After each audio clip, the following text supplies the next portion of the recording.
an Unspoiled Network podcast. This is Spoil Me, covering Wizard's Holiday, Chapter 11, Subversive Factions.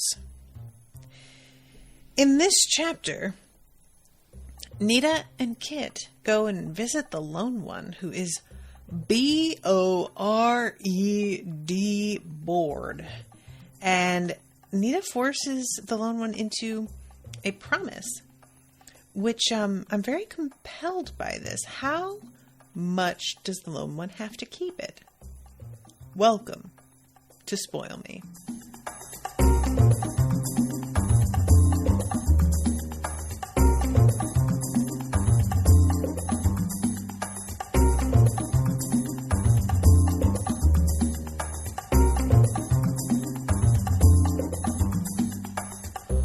Welcome to the show, everyone. I am Natasha. Thank you very much to Patricia for commissioning this episode. Patricia is here in the chat. Hi! So this chapter is a lot of forward motion with Nita. Things have barely progressed with Darine. We spend much less time with her than we do with Nita and Kit in this chapter. And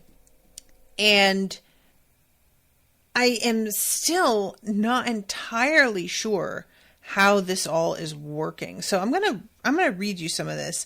But it starts off with chapter 11 with Nita thinking about the fact that she has managed to rationalize to herself for days now why something feels weird in this world and why it feels like something's missing. And she has told herself that it's just, you're not used to actually getting time to relax, all these things. And has finally come to the realization that her instincts are telling her something and she's just trying to not listen to them. And I feel like there's two things going on here. One, there's a part of her that genuinely is just like, you're making something out of nothing. But I think there's also a part of her that's like, I'm on fucking vacation. No, I'm not. No. We're not doing this, What her hunch had clearly told her, contradicting the whispering voices that spoke to her while she slept, the voices of the joyous but complacent, was that not everything was right here, that there was trouble in paradise, not with the people, not with the creatures living here, but something else, something much more basic. I am kind of like, once we realize what's happening, I can't help but laugh at how apparently on point I was in the episode where she's had her first dream. And I said something about how, entropy does need to happen in order for things to change and move forward. And that's apparently the whole heart of the matter here.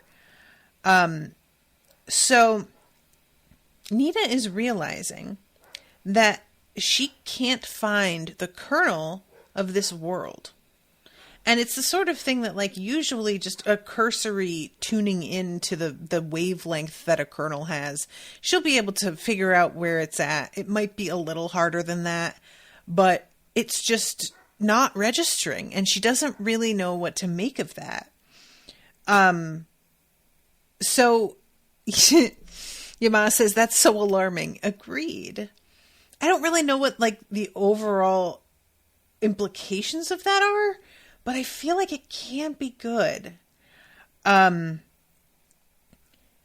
So she pulled out her manual and sat down in the sand with her back against a dune, twitching a little, and not from sand getting into her clothes. She felt guilty about what she was doing. It wasn't as if Quelt wasn't taking really good care of her world, as far as Nita could tell, and normally you didn't start investigating another wizard's environment or practice of the art unless you'd been asked to. But we're here to see how this world works, among other things, Nita thought. And when I notice something as weird as this, what am I supposed to do? Ignore it? A world's kernel shouldn't be separated from it without good reason. There are too many things that could go wrong, maybe even things that have gone wrong already. I really do enjoy this aspect of it. It didn't really occur to me initially when she's thinking, okay, I'm going to start nosing around. But once she like puts it into those words, I was like, oh yeah, you're like really kind of trampling all over somebody else's territory, aren't you? And I don't really think Quilt would have an actual problem with this, because Quilt has said herself, she feels like something's missing too. She doesn't really understand what it is she's sensing any better than Nita has. But I think that she would understand Nita's impulse to do this. That said, there is a sense of like it being impolite. And yeah, I don't think Nita's in the wrong here at all. I can understand her trepidation about it and her feeling like it's bad manners, but yeah, she's doing the right thing. To save time, Nita had started to file away the spells she used for this purpose, hooking them into a matrix that kept them ready to fuel and turn loose. So, let's see. She asks herself, if I'm so concerned something's wrong, why not just take the problem directly to Quilt? Because I think something's wrong here, because I'm not sure she'll see it the same way I do, or maybe even see it at all. Just because. I don't really know why, but I have to look into this. It was, finally, just a hunch. Tom and Carl had told her often enough to trust them.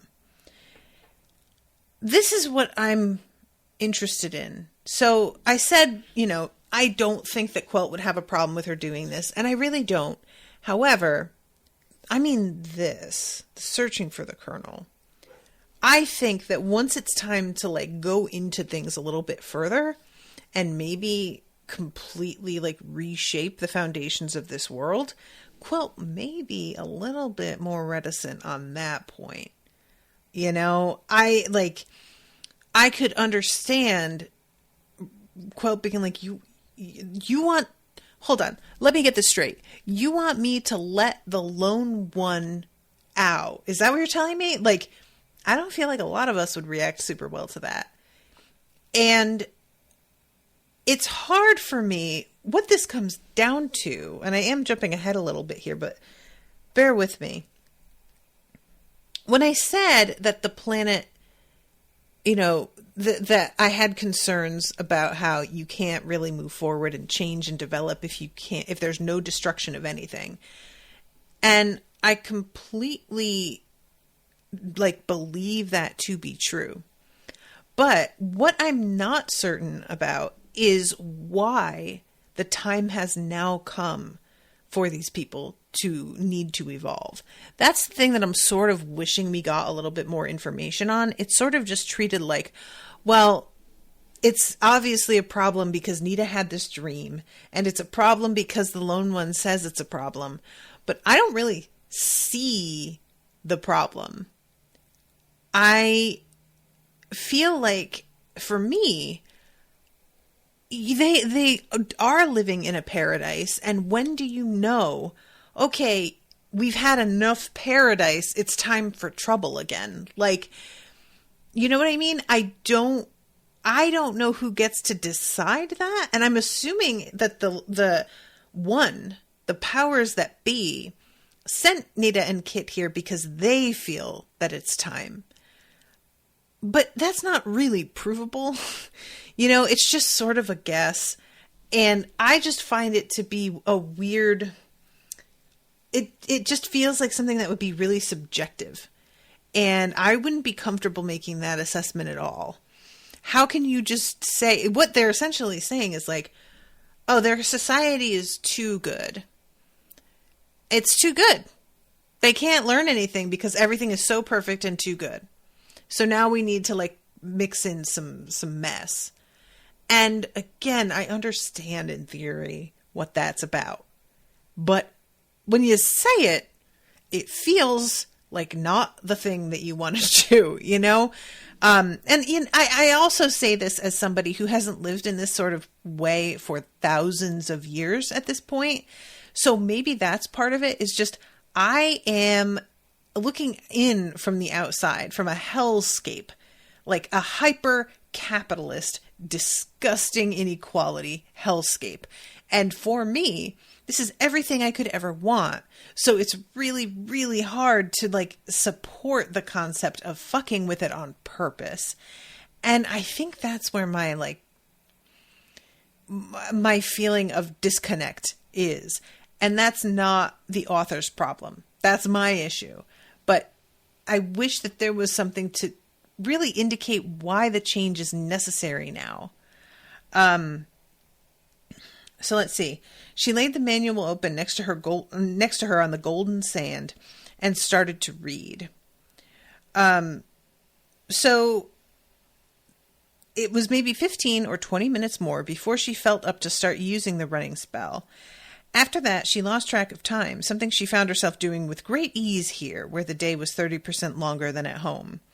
When she finally closed the spell down and shut the manual, it had to be at least a few hours later, to judge by the sun's position. It looks like the Colonel's just nowhere here, nowhere in the ground or in the sea, not even anywhere inside the planet's orbit. Not even for 100 million miles outside. Where have they put it? Why isn't it closer? What's going on? I feel like it has to be that... What's the name of the guy who like made the deal with the lone one? I feel like he has to have the Colonel with him or something. I don't like that. Like it's not made of the same, or maybe it's unchangeable. I don't really know how, like, what the rules are on this.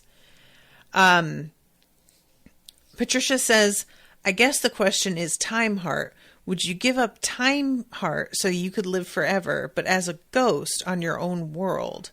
Because the way they don't really die on that planet is kind of like being a ghost. Yeah, I feel like I would. Like, if giving up Time Heart meant that everybody else got to live without, like, crime and disease and injustice, I feel like I would. Because you don't know what you're missing. You know? I mean, Nita and Kit know because they've gone and seen Time Heart. But I haven't. And being a ghost, I feel like I'd just be like, well, this is it. This is what you get. And I don't feel like I would know enough to be like mad about it or feel ripped off. Other than in like the general way that you just feel ripped off because of being a human being in a world that's garbage. So I just feel like if you don't know, then I don't know if it feels even like a sacrifice. It just feels like a fact of life and death, you know? But I also don't know what it's like for them in their weird state either. And Patricia says, but live forever seeing your people but not really able to interact. See, now that's the thing.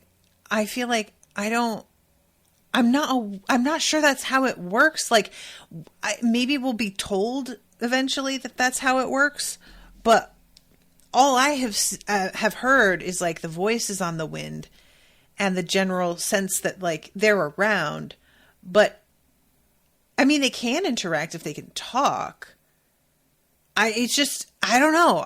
It doesn't seem that bad. Everything on this planet is just kind of like, well, that sounds pretty good. So here's where Kit is, and we sort of get our answer here. Your mom mentioned last week, why is it that Kit would go to this thing with Ponch and not find Nita and bring her with him? And I still do think that doesn't make a lot of sense, but it's clear that what was meant here was for narratively each of them to go do their own thing because Nita wanted to search for the Colonel by herself. I think if she had been with Kit, she wouldn't have had the nerve to check this out because she'd feel like it's one thing to be rude by yourself. It's another thing to be rude in front of somebody else, you know? But let's see. He sits down and tells her about everything he's seen. And she tells him about the fact that the Colonel isn't here and asks if that makes sense to him. Kit nodded, more than you'd think. And this is when he explains the whole thing on his end. Dhruva is the name of the guy. That's the dude, Dhruva. What I don't like, Nita said, is that what for us is the most interesting part of the choice and the weirdest part almost didn't seem to matter to Quilt at all. She just skipped past it. And we took her at her word that it was just a boring part. A cultural blind spot, maybe? I don't know. But I think that now we're going to have to go see the Relegates Neos. So, they arrive at this valley. And the description of this place is pretty rad. It's this huge bowl-shaped area. It's absolutely gorgeous. There was nothing else visible for what looked like miles and miles. And there's this tiny little building that they can see from there. And they do a transit spell. The naos turned out to be a simple structure done mostly in the peach-colored sandstone that the Ala'alids favored. 9 tall columns upheld a round dome that glittered in the sunlight as if polished slick. Inside the dome was another smaller structure, constructed of screens of the same stone, intricately carved and pierced. Pointing toward each of the directions of the Ala'alid compass were 6 broad sets of steps running down to the surrounding greensward from the main pedestal level on which the columns stood. The whole structure gave an impression of elegant and airy lightness, at least as far as architecture was concerned. To Nita, it suggested an extremely beautiful trap. So this sounds so pretty. I kept thinking Morocco in this description, you know, the way that she's talking about the stonework being pierced through and it being really, really intricate, makes me think of a candle holder that I had that was soapstone and carved out with this really intricate design. And I cannot get enough of this, you guys. They walk up towards the flight of steps, and Ponch goes to the side and just pees on it.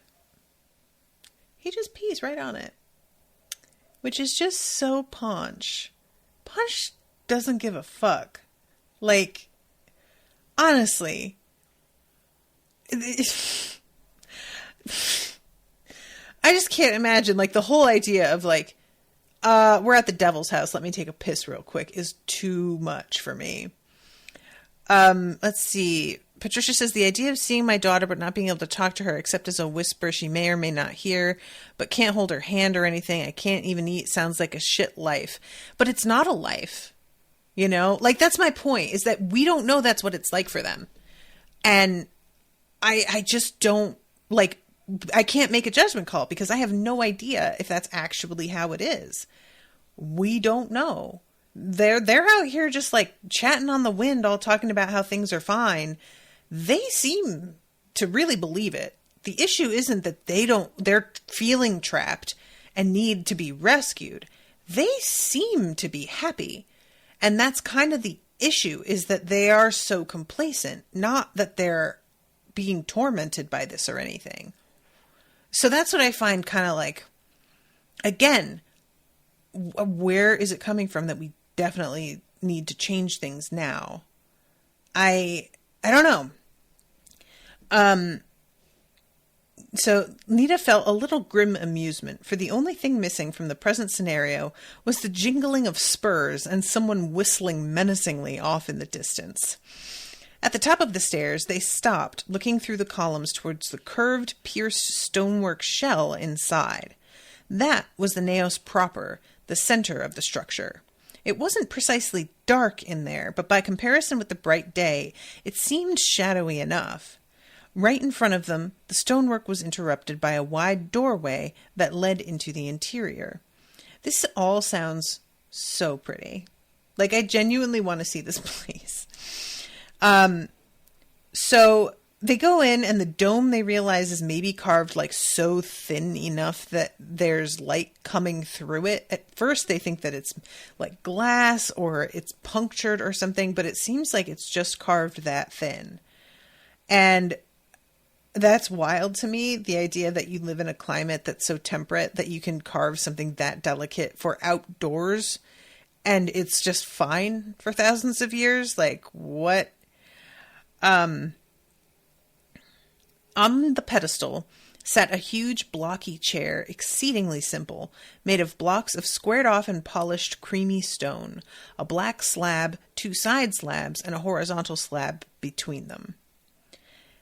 It's kind of like the one in the Lincoln Memorial, Nita thought, except except that sitting with her legs curled up under her in that great chair and leaning on one arm of it with her chin in her hand, looking at them with an expression of ineffable boredom, was an Allah-alid woman of staggering beauty. Mahogany-skinned, she wore a loose white sleeveless tunic over a long, loose white skirt. She had a long and perfect face, striking red and gold streaked hair that tumbled down around on all sides, and eyes that shone like orange amber with the sun behind it. Orange amber with the sun behind it. That is evocative, kids. Paunch, between them, regarded the woman sitting in the chair and let out one long, low growl. Then, rather to Nita's surprise, he fell silent and sat down. So what is so funny here is just the Lone One's whole attitude. We have met the Lone One in a lot of different places, and his vibe has been very different in every encounter, but when it comes down to it, he's always just shady. It's just the shadiness manifests differently, depending on the circumstance, and apparently like the mood he's in and what kind of shadow of him it is. But she has been here for so long and has been, as she puts it, like a tourist attraction. So nice of you to drop by. You're a nice change from the school groups and the mothers with bored toddlers. But don't just stand there glaring at me. Go on, sit down. That's what they're there for. I'm a tourist attraction. Can you imagine mothers with bored toddlers are like, where should I go? I know. Let me take my infant child to the temple of the god of entropy. That doesn't feel like something you want to just do for a day trip. Is that just me? I feel like that's just wild. But, you know, their whole vibe in this world is just not something I understand a lot of the time, so that's what's going to happen, I guess. Fairest and Fallen, Kit said, yes, greeting and defiance, thank you very much. I really wish you people would come up with something else to say. Of those who come here, most think I'm some kind of live entertainment meant to follow that little multimedia show they've got in the valley.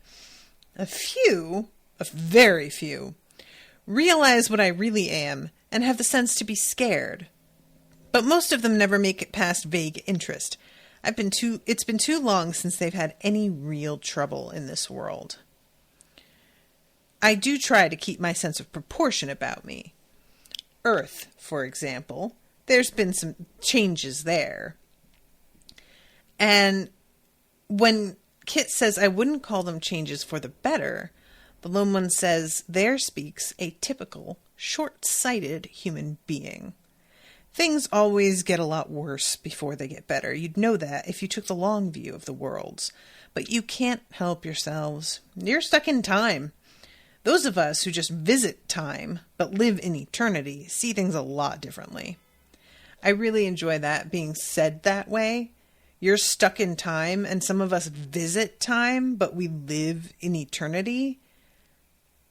There's just something about that makes things feel clearer to me than other, like, attempts at explaining that do. You know what I mean? Like, there's two different timelines, and one of them's, like, not even really a timeline. It's just its own thing that doesn't make sense to our little puny brains. So, Nita asks, what are you doing here? And the Lone One is like, I'm doing what I have to do because there's no other options for me. I have been relegated, left over, dumped, thrown out of the running into this. It waved a hand around at the beautiful warm stone, the polished floor, the exquisite shell-like dome. Paunch yawned and lay down on the floor. See that?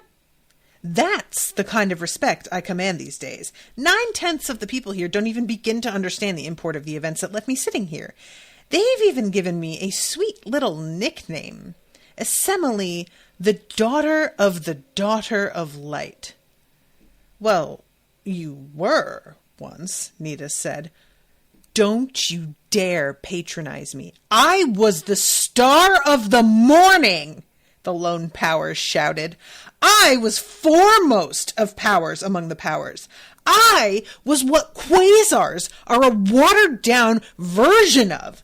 The light of me denatured space when I had cause to turn it loose. I love this so much. The Lone One's pride has been pricked by all of this. The Lone One is disgusted. I don't know why this fucking got me so bad, but I was cracking up.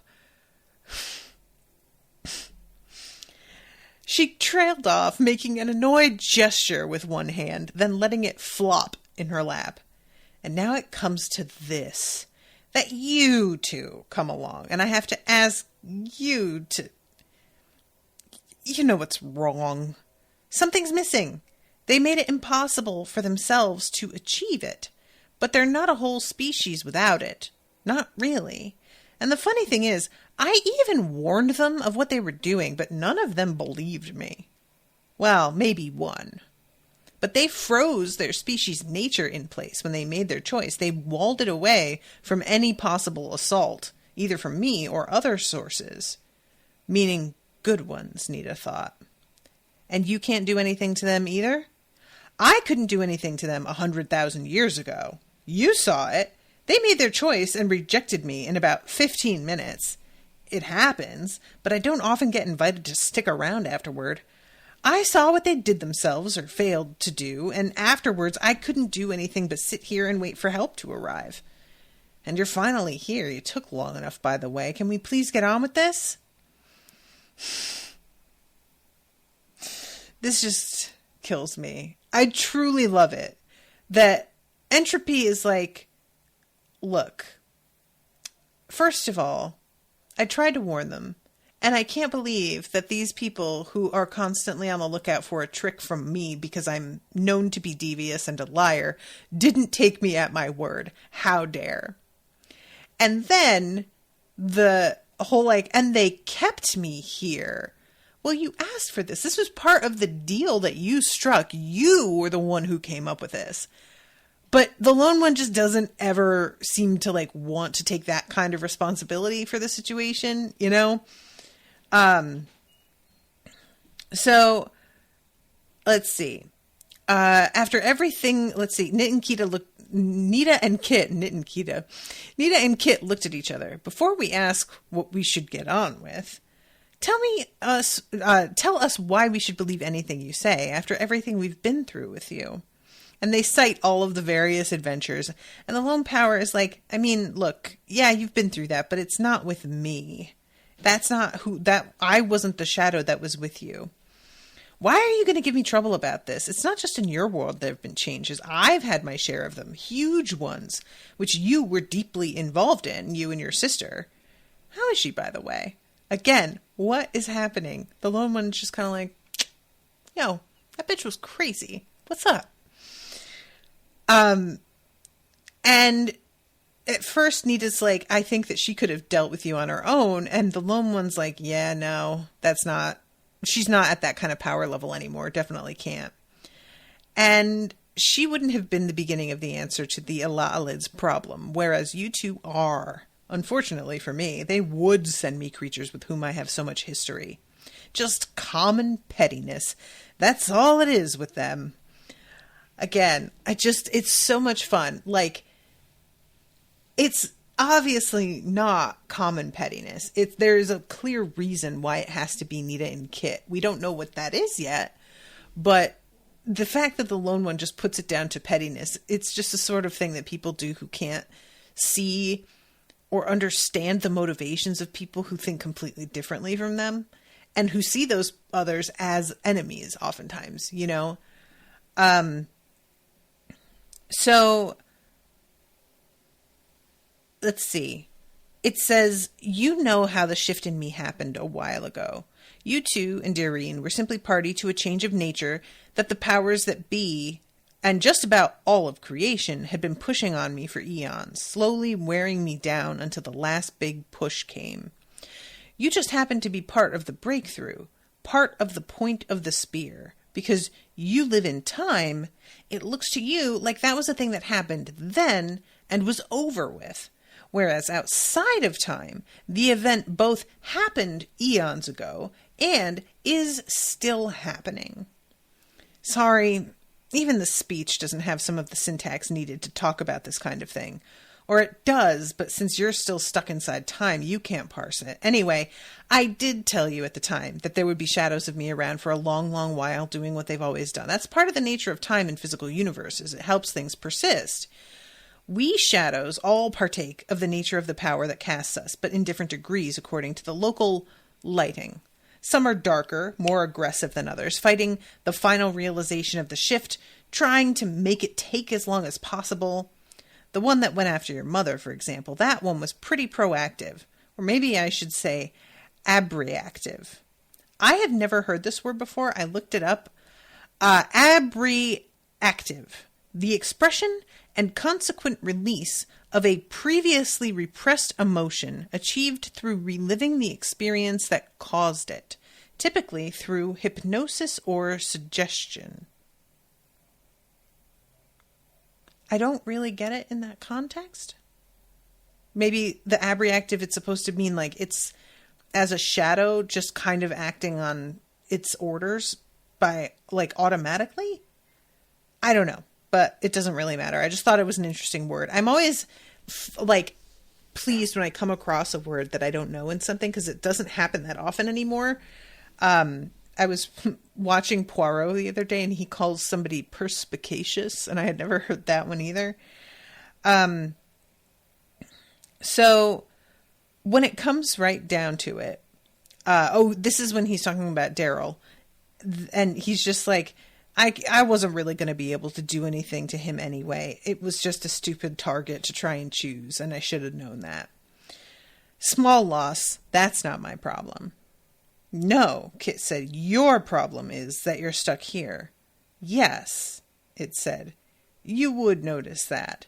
And doubtless it's going to amuse you all out of proportion that I'm going to ask for your help in getting out of here.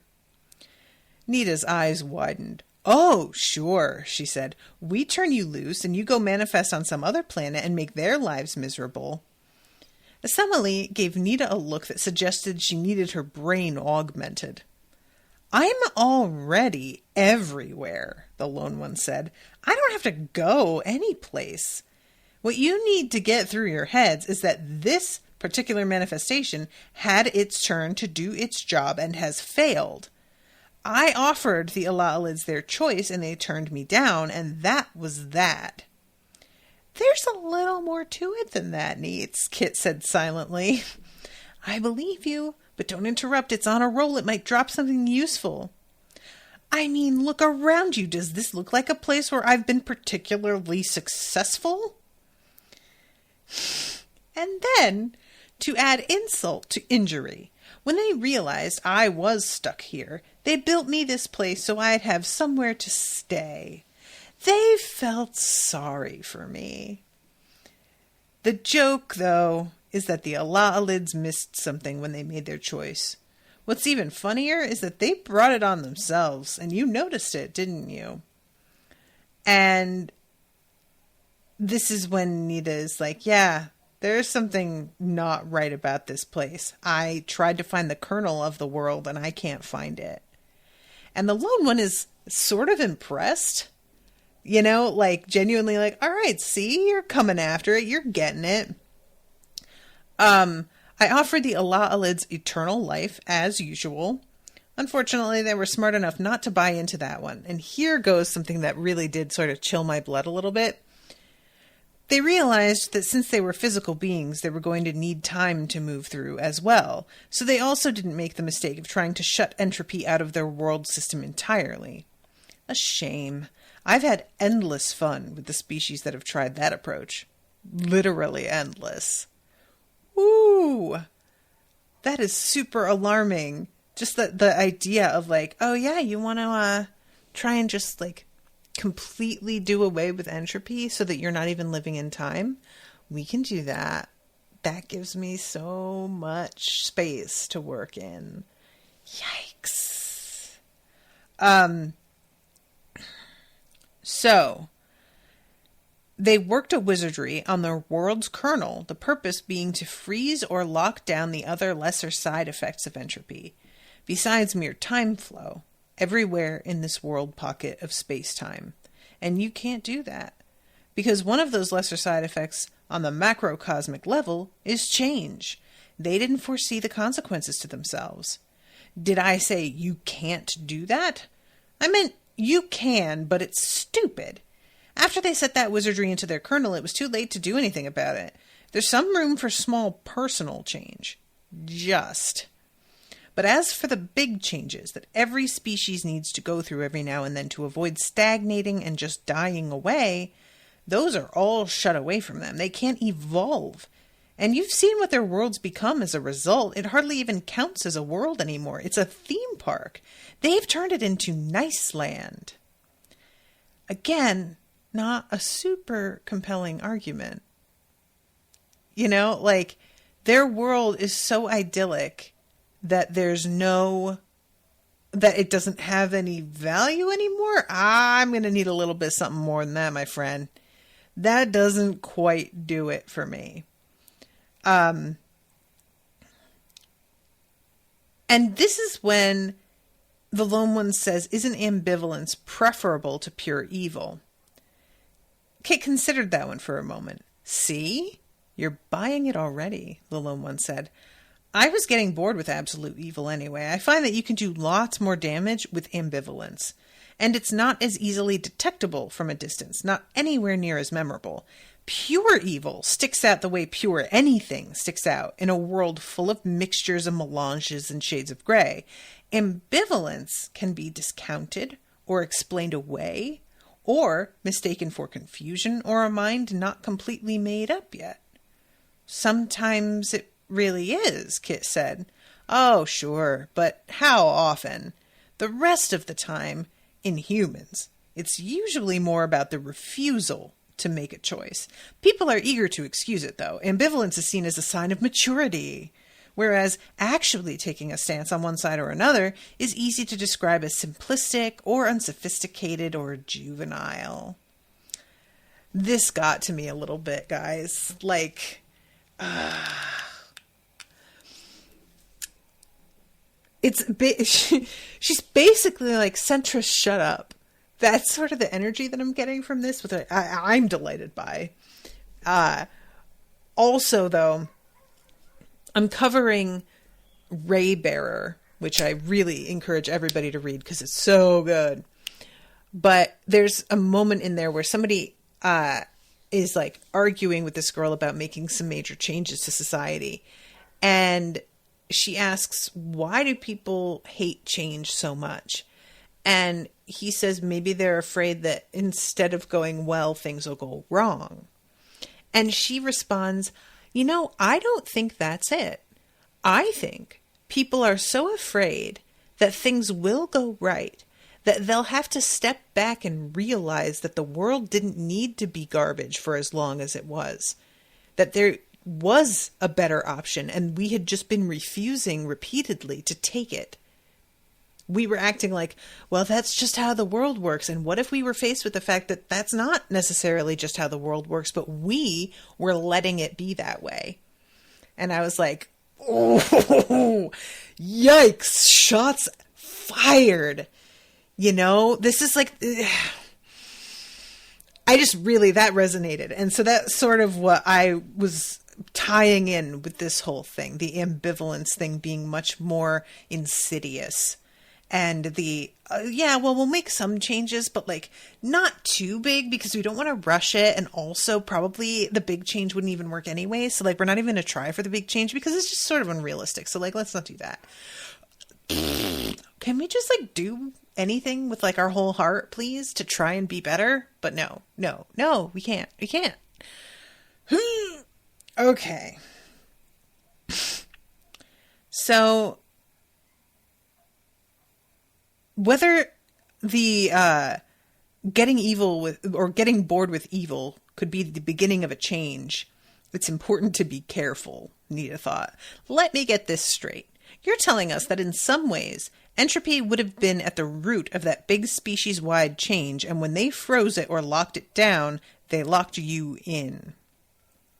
And it smiles at her and says the point is, these people don't need to be physical anymore.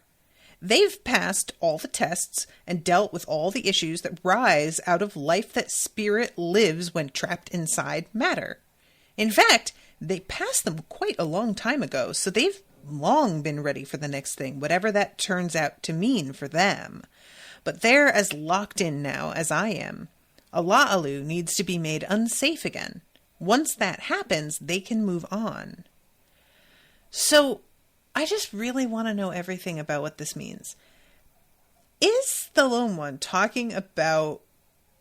I just keep thinking about the rapture. And I know that's not it, because the rapture is meant to be like selective of the few who are deserving. It's exclusive. It's a club. And what the Lone One's talking about is like just all of them. All of the people are going to move on. But how does that happen once entropy begins? Like, is the Lone One saying like, oh yeah, I'd send a giant wave to destroy the planet? Like, how do they move from physical beings to... And this isn't necessarily trying to poke holes in the Lone One's assertion here. I'm just really curious what the like logistics of that are. And when Nita asks, move on to what? How should I know? Its tone suddenly shifted enough so that she sounded grumpy. With what they did to local spacetime, I can't look far enough ahead to see anymore. You did see once, though, Kit said. That was before they set their choice in stone. They would have evolved and become glorious and wise and powerful and all the rest of it, blah-de-blah-de-blah. And now, who knows what'll happen after they've kept themselves from their destiny for so long. But nothing's going to happen if they don't take the kitty gate off this part of space-time and give themselves a chance to fall downstairs like any other species. They're not going to do that, Kit said. You're a veritable fount of observation, the Lone Power said. Its tone is really starting to annoy me, Kit said silently to Nita. You know what's weird? It bothers me less than when it's a guy. Is that interesting?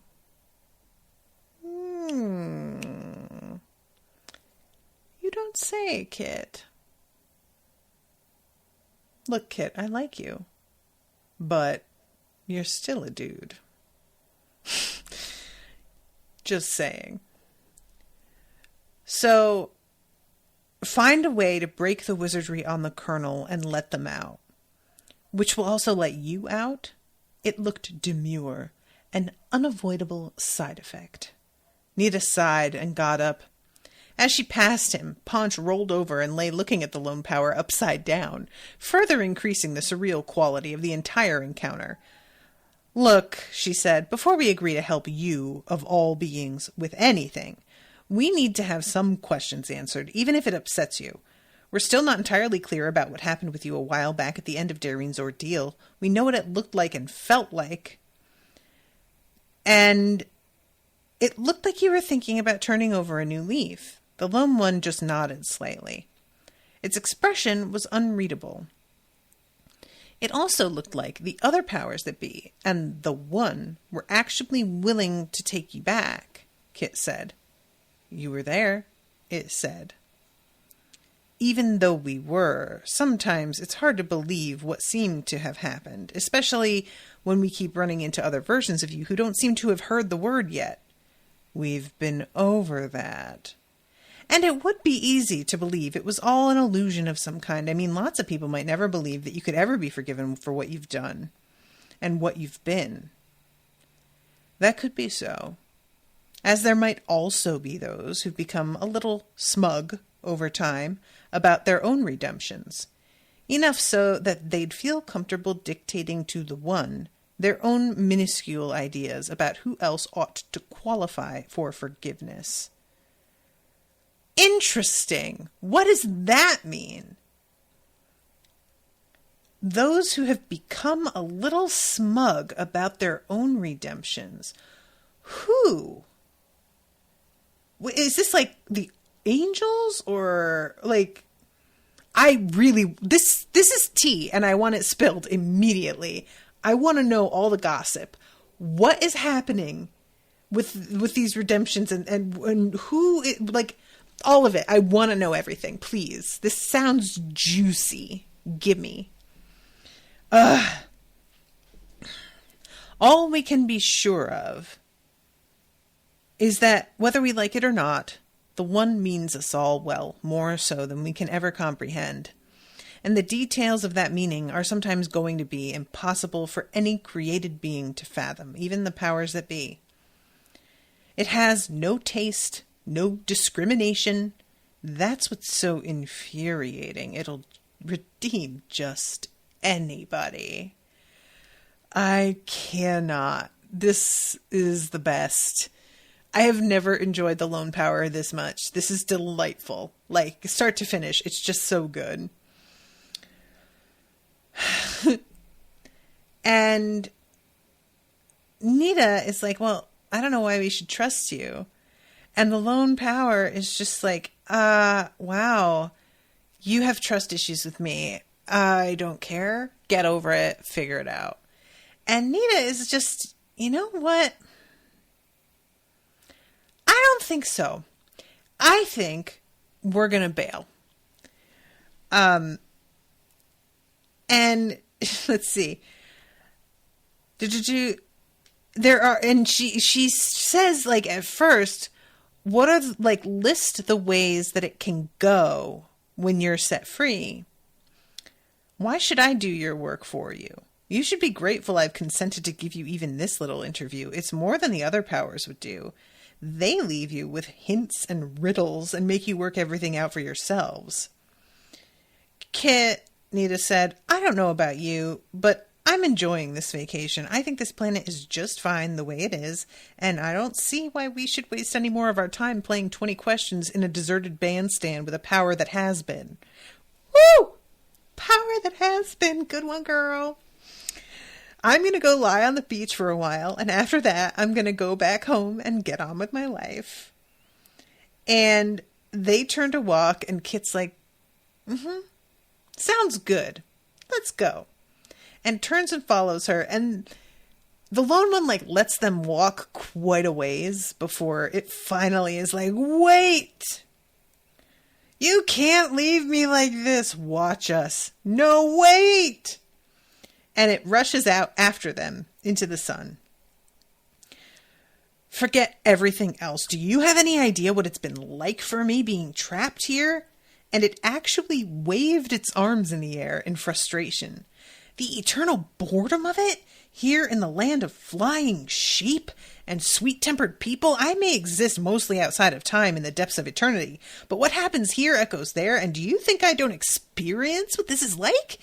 Tedium! The whole planet's a playpen. There are no storms. There are no floods, no earthquakes, no disasters. Even eavesdropping on the dark side of these people's hearts isn't any fun. They hardly have dark sides. The most they manage is the spiritual equivalent of sitting in the shade. They don't know how to hate each other. They're not greedy. They're not envious. They don't get sick. They don't die in pain. They're not even accident prone.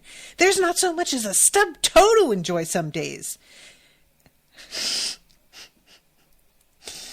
And it begins to curse until the air actually turns blue. And Nita is like, oh, wow. I didn't know that was, like, actually a thing. That's wild. Just help me get out of here. I'll tell you whatever you want to know about what to do. Yeah, sure, Kit said. I'll do anything you like. Ha! We're supposed to take your word for that? Promise you anything you like. Promises. I've heard that before. There's no promise you wouldn't break, Kit said, bored and scornful. No oath you could take. Well, Nita said softly. Actually, there's one. What? Are you sure? The lone one suddenly looked even more alarmed than it had before. So, it turns out the promise that the wizard's oath is derived from, which we found out about, I think, at the end of the last book, that's what she's talking about.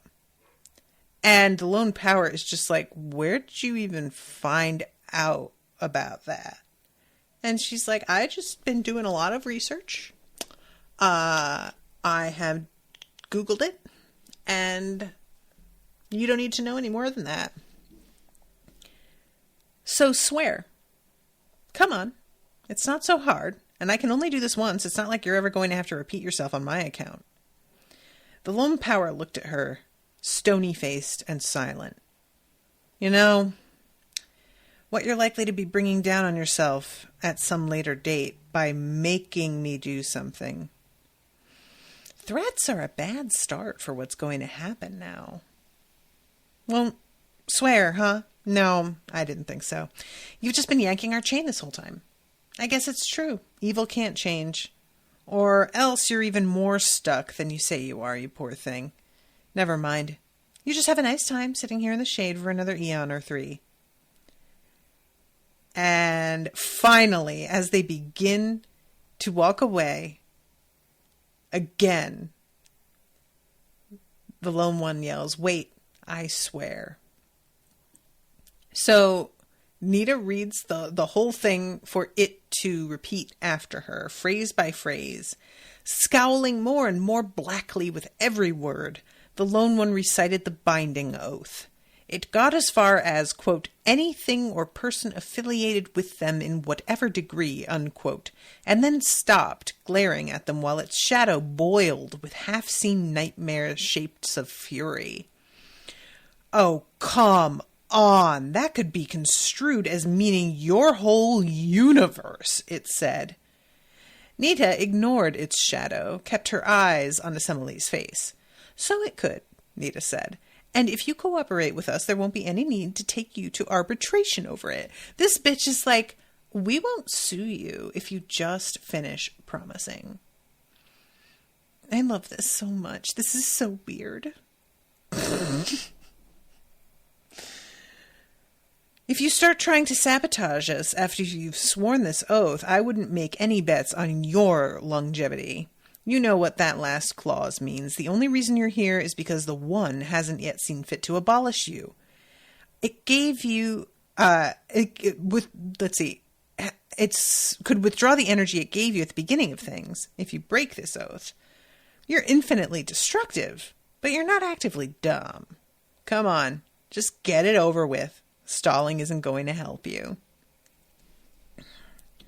So, the lone one finishes, and then they're like, cool, where's Dhruva? And she says, I don't know. And they're like, really? Really? Oh, come on. And she's like, no, genuinely, I don't know where he is. He bound himself to the world physically after the choice, but finding him is going to require making some preparations. So Nita's like, okay, make them. We're only here for another week or so, and after we get this sorted out, I want lots of time on the beach to relax with Quelt. And I'm like, I don't know, man. I feel like you want to get your relaxed time in before the re-entry of entropy to the system. You know? Like, half of what she was enjoying about her vacation is that there were no bugs, which I'm guessing are meant to be sort of agents of entropy because they are part of the breaking down of plants and things. Like, that's my assumption as to why they aren't present, or there's not many of them, plants and animals. And I really feel like she's gonna like let entropy back in, and then she's gonna sit on the sand, and it's just gonna be horse flies or fire ants, and she's just gonna be like, man, now my vacation's all fucked up, you know? Like, go have some drinks and chill for a couple days, and then start your whole thing. You'll hear from me tomorrow dawn, it said, then turned and slowly went back up the steps into the naos, vanishing in the shadows. Weren't you a little mean to it? Kit said under his breath. After a whole week on the planet of nice, and come to think of it, a week without Doreen, I kind of wanted an excuse to get cranky about something.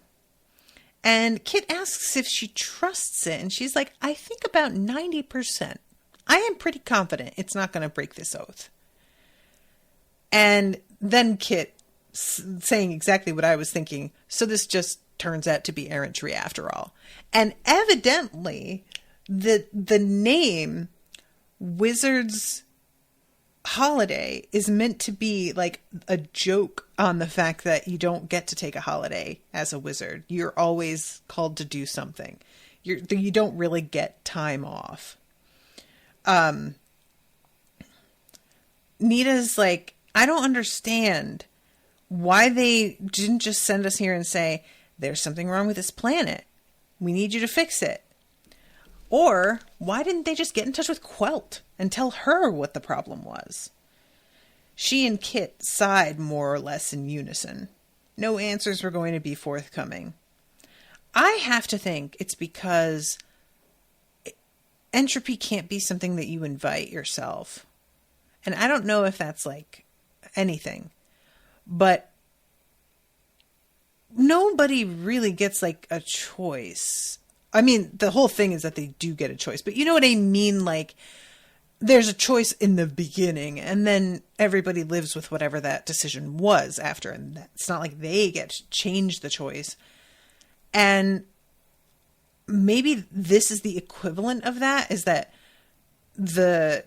they're going to live with somebody else having made the choice for them, and that's as close as we're going to get to like their ancestors having made it for them. I don't know. I don't know why the powers let us think we're ever going to get a real vacation. Maybe they don't get any either, and they think the situation's normal. So, this is when we go back to Darine. And she and Rashawn and Philip and Scret are looking at this huge spell that they've got on the ground. And Rashawn is saying it'll work. And then Rashawn cites all of these like scientific sounding thingies to explain why it would work. And I'm genuinely like, I'm very impressed that you know these words and could write this, but also I don't need all of this. It's fine. I mean, just for a taste. Suck the matter out from underneath the tacklecline, and you get a brief but big shift in the way the sun handles the magnetic fields. For the tacklecline is the dynamo for the star's whole field. When you pull the matter out, the tacklecline collapses back just a little and cools. The magnetic field drops off, and you get an artificial quiet star period. All the other inflamed areas have a chance to quiet down as a result. If you're very careful with the calculations, you can get as much as a month of quiet time and derail the cycle entirely. I believe you. Like, you know, it's just say, well, we'll have a month. Like, I don't need to know. We must emplace the far end of the conduit by hand underneath the tacklecline. We can't just sink it in from above and pray. The height of the tacklecline changes from hour to hour, even minute to minute. Put the conduit in too high and take out too much material of too low a density and nothing happens. Put it in too low, take out too much higher density material, and then the star's core and the nuclear burning process are affected. For those interested, the tacklecline means, according to Wikipedia, the transition region of stars of more than 0.3 solar masses between the radiative interior and the differentially rotating outer convective zone. This causes the region to have a very large shear as the rotation rate changes very rapidly. The convective exterior rotates as a normal fluid with differential rotation, with the poles rotating slowly and the equator rotating quickly. The radiative interior exhibits solid body rotation, possibly due to a fossil field. The rotation rate through the interior is roughly equal to the rotation rate at mid-latitudes, i.e. in between the rate at slow poles and the fast equator. So, you know, just to clarify that for you guys. So, essentially, we have to get it right. It's going to be a delicate little process. Oh, there's somebody in the chat talking about the Harry Potter podcast. Hi, Sarah Beth. So everybody at this point is like, okay, we've been awake like 20 hours it's time to wrap it up, because if we try a spell like this without sleep, we gon' fuck it up. It's happening. So everybody decides to go to bed. I like that Philip is like, you know what? This might be my last night on this planet. So, or he says on a planet, not this planet, on a planet. I'm going to go root instead. And Doreen thinks to herself, like, I hate that he's like saying it like that. So they all split up, and Doreen pauses outside by the steps to the back door. Over the lilac hedge that separated the Callahan property from that of the next-door neighbors, she could see the moon through the leaves. She more or less ignored the tall, dark shape glittering slightly from the usual jeweled clothes as he came to stand in front of her. And then she tells him, I owe you an apology. Does she? I don't really think that's totally fair. I admire that she's willing to do this. I think that that's like honorable. But also, like, honestly, he has been a huge dick. Like, and he doesn't seem to get that at all. And I am unsatisfied. I'm just saying. And she says, so I'm realizing that you were talking about how it wouldn't be permitted for there to be people near you, and your palace is on the burnt side, which is sort of weird. And I'm realizing that your people, while they appreciate the sacrifices that you guys made, are also like super scared of you and don't really want to be around you, huh? And he says, essentially, we are pariahs. Yeah. And she says something about how, like, maybe you can, like, change the way this works once you're king. And it turns out his father has stepped down already. Basically, is sick of it. It's been like 40 years he's been on the job, and he's like, I'm over it. Your turn. So once Rashawn finishes this, like, little jaunt, he's going to have to go back to doing, like, really thankless work, as they say. My mother said she thought I should go on this excursus. She wouldn't say why. She discouraged me from coming back, even using the pup tent. I was angry about that. And then a couple days ago, a message came. My father has stepped down, and it's just as you say. I found the Earth word pariahs. We've become associated with the burning. We're its cure, but some people believe maybe we were also its cause. They don't dare live without us. They hate living with us. So they kill us when they can.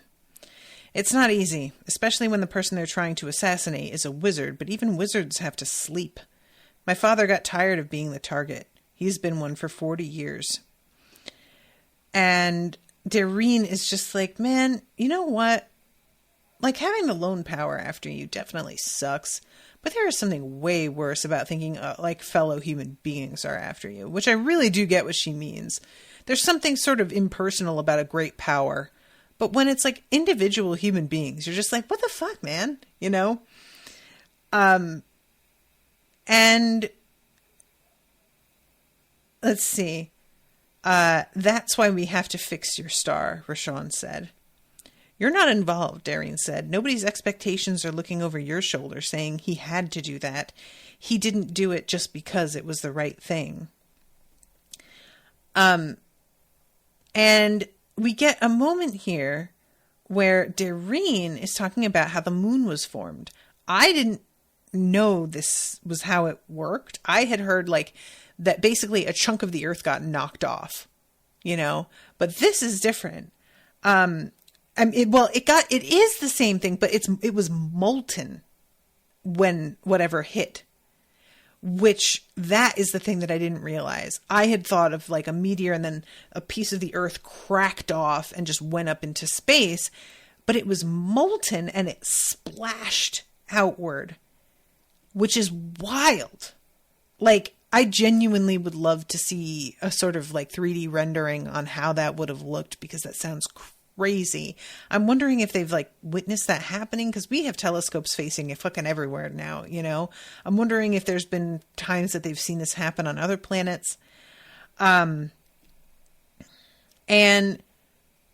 this is when Rashawn is like really surprised and amazed. And he says, if whatever hit your world had been just a little bigger, maybe neither piece of matter would have been big enough to coalesce, and there would never have been an Earth at all. Yeah, Doreen said, it's kind of a symbol of how sometimes, even against the odds, you can get lucky. Which I kind of like. Like, this is almost an example of entropy, like, turning into a good thing in its way, you know? There's this massive destruction, but then it's like it created the moon. And thousands of years later, millions, hundreds of millions of years, I don't know how time works, it's this, like, amazing thing that influences all of our tides and everything, you know? So this is when they start the wizardry. Let's see. Oh, that's right. So she stood up. Come on. It's a nice view of the world from there. I'll show you. She wants to go up to the moon, and he does the wizardry and holds his hand as they head out.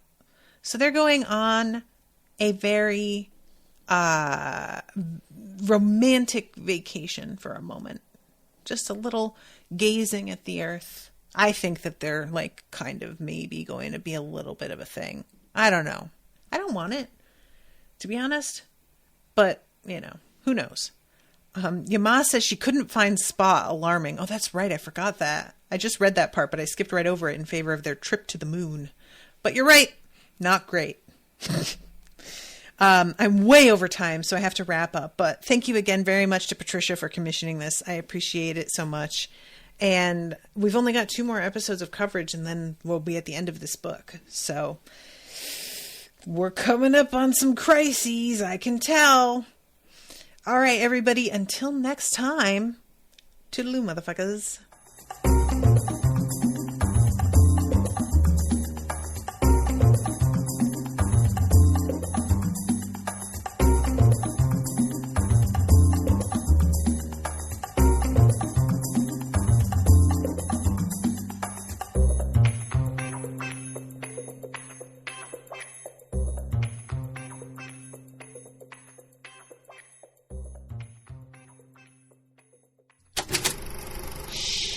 That was an Unspoiled Network podcast.